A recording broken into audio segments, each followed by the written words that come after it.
My name is Zach. This is my channel, UltimateRebuilds, and I like to build stuff. Just stuff.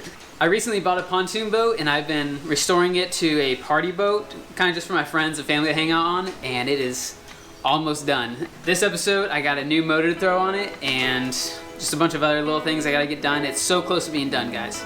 So stay tuned. Let's look at that old motor right now.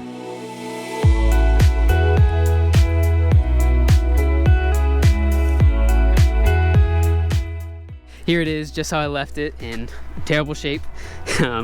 This came with the boat when I got it. I planned on getting a bigger motor anyway. I think this is way underpowered, especially for how much weight I added. So I was already planning on getting a new one eventually. I didn't expect it to be so soon, but I want to take this out, and I don't think this is gonna have enough power, and I don't like it. And I dug into this more. I'm gonna show you stuff I found out about it, and I'll show you that eventually. But going over it, as you guys know, all this is like glued together. I don't know why this is glued or what it's for. The fin down here, I can't remember what it's called, a skeg? Yeah, correct me. I know you guys are gonna correct me in the comments what that's called. Moving up, it's just in rough shape. It's been painted, spray painted a bunch of times. The decals are, they're pretty ugly. All right, let me take the cover off. Now digging into it more, you can see all the gasket maker up here. It's not in the best shape. And then I was looking at that, I was like, wow, that's a lot of gasket maker. And then I saw this part right down here. That's a piece of Bondo. And I'm like, why is there Bondo in there? If you take off this CDI unit and ignition coil, there is Bondo underneath it. I don't know what it's covering, if it's covering some gasket maker or if there's a hole in, I'm guessing, the head right here. Yeah. This is a lot of, yeah, I don't even know what to say about that. I've never seen Bondo on a motor. I'm surprised this thing runs, and I actually cranked it because I didn't know if this whole pull start assembly worked. I pull started a couple weeks ago without it being hooked up to gas for multiple weeks, and it started on the first crank, and I just freaked out because I didn't know how to turn it off. I didn't have any water running in it. I just wanted to make sure this wasn't locked up. So it runs. It looks like they mark the compression of each cylinder, which is nice to know. I'm not gonna check it again. I'm just gonna sell it as is. I don't wanna do anything to it. I want people to know exactly what they're getting. If anyone's interested in it, I'll give you a good deal. It runs. It does have a problem peeing, which it's nothing to be ashamed of, but I think it's just either clogged, and if not, it's the water pump, I guess. So I'm gonna take this off and replace it. That's the goal. As for my new motor, here it is. It is massive. I didn't realize how big this thing was. All right, this is a 2003 Mercury 4-stroke, 75 horsepower. That's the name of it. I got it off a guy who had it on his fishing boat. That this was also originally on a pontoon boat. That's what he told me when he took it off. You might be wondering how I got it into the truck. He luckily had a crane on the back of his truck. He used it for his work, and he just loaded it right in here for me. It ran, sounded good, everything sounded fine. I didn't do a compression test. I'll do that with you guys eventually. Now, there's a certain way you're supposed to lay these down for transporting it, and I laid it down the right way. I just don't like the idea of it laying on its side much longer. So I'm gonna call some friends over and hopefully lift this thing up and put it on the boat. Yeah. It weighs a lot. I don't have a crane or anything, so I just need to call some people to help me. Oh, one of the main reasons I bought this motor, it also came with all the controls, the throttle assembly, and everything. Sorry about the mess, but everything's here and ready to be installed. I just didn't want to have to deal with finding the right throttle that would go with it and work, and I'm really just over wiring in general right now, so I just wanted something that had everything ready to go. So that's one of the main reasons I bought this. Also, it was a pretty good deal.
don't know who talked me into getting a bigger motor, but that was a hassle, to say the least. It's on, but it's not without its casualties. My sister accidentally cracked that piece. Not a big deal.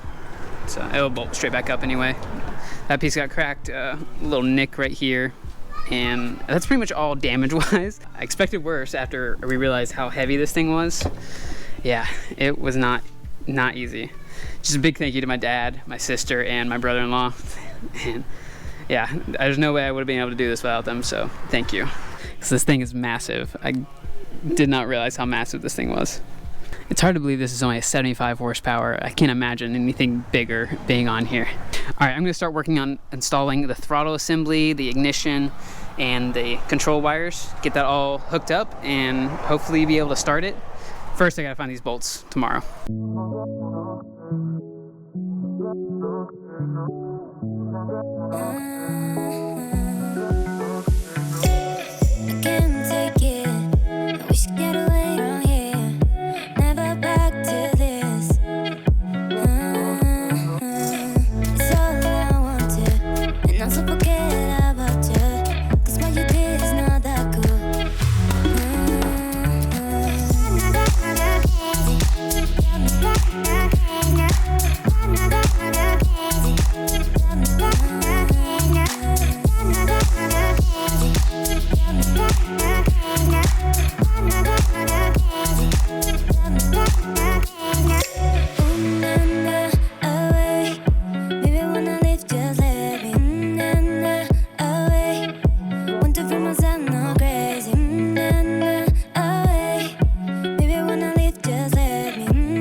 Alright, we got the hard part all done. All the steering is installed.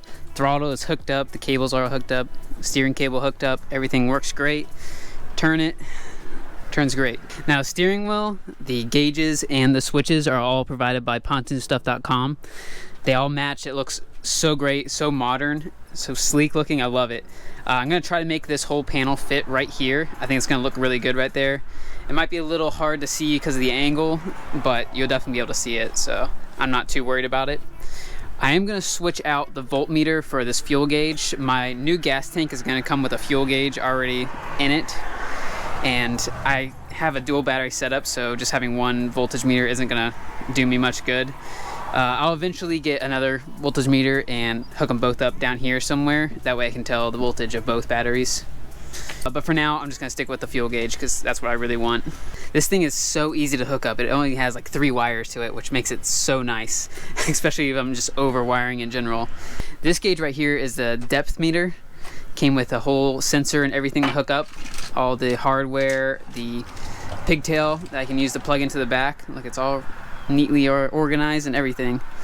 Yeah, this is gonna make it so much easier. I don't have to figure out all the wiring to it. Now, the speedometer is off of a GPS, which makes it super easy. I don't have to hook up to anything to the boat. Now, this tachometer is gonna be a little bit more tricky. I got to figure out this wiring harness. It looks like they spliced in a Yamaha key with the whole Mercury wiring harness, so I'm gonna have to try to figure out the wiring harness. Luckily, they sent me all this stuff, which is going to help a lot. It has all the wiring harness for like all the different years of outboards, so that's hopefully going to make it really easy for me. I'll have to read into it a little bit more, try to figure out which wires I need to splice into. So I'm going to go ahead and take off the steering wheel again and cut out the hole for this and mount it all up. First, I'm going to switch out the fuel gauge, obviously.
I can't tell you how happy it makes me when a paint job just comes out this good. Just look at how smooth that is.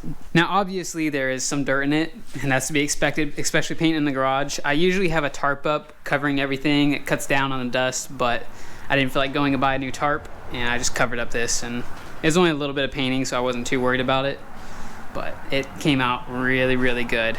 The paint I use is the Outboard Paint Shop. Just bought it online. I read good reviews, and there's like a certain kind of paint you're supposed to use on outboard stuff, I'm guessing because it goes in the water so much. But I bought all that, and I bought the Suzuki paint code. It's like the newer black color for that.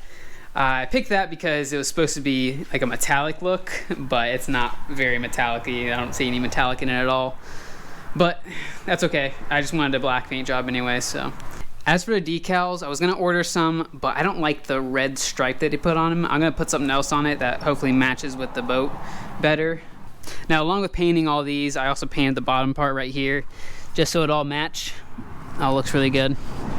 That's the only reason. I just painted from here down. That's the only part you'll see, so we're good to go. Now, while we're waiting for all this to dry, I got some other stuff I gotta do. I got this new fuel tank I gotta hook up all the gas lines, finish up the wiring. I gotta wire up the new battery and everything I got for it. So yeah, let's dig into that.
Well, I think it runs great. Tell me what you guys think.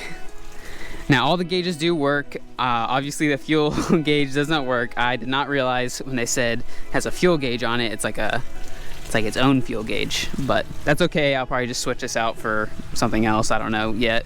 We'll do that later on. RPMs work. I think this thing works. I just read in the instructions that it doesn't really work on land, so I'll have to try it when we get in the water. Same thing with the GPS. We obviously can't move yet, so. But I think all that should work fine. Now for the decal, all the black vinyl you see, it's kind of hard to see because it blends in, but that was supposed to be silver and I ran out, so I just used black I had just to get it done. But I think I'm gonna switch it all out with the silver I ordered. It wasn't gonna be in time, so that's that. And then I still have to put the 75 right here. Just gotta cut that out once the silver comes in. Also with the numbers on the side, same thing. And then the rest of it is just a lot of little tiny stuff I gotta fix. And then it's ready to go out.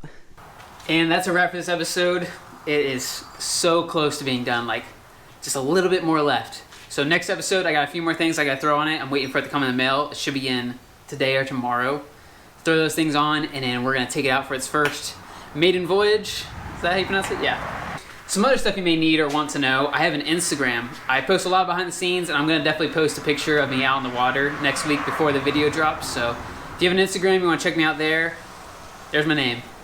Also, if you're interested in any of my merchandise, I have shirts, I have koozies, and yeah, that's basically what I have right now. But if you're interested in that, my website is right here. You can check it out.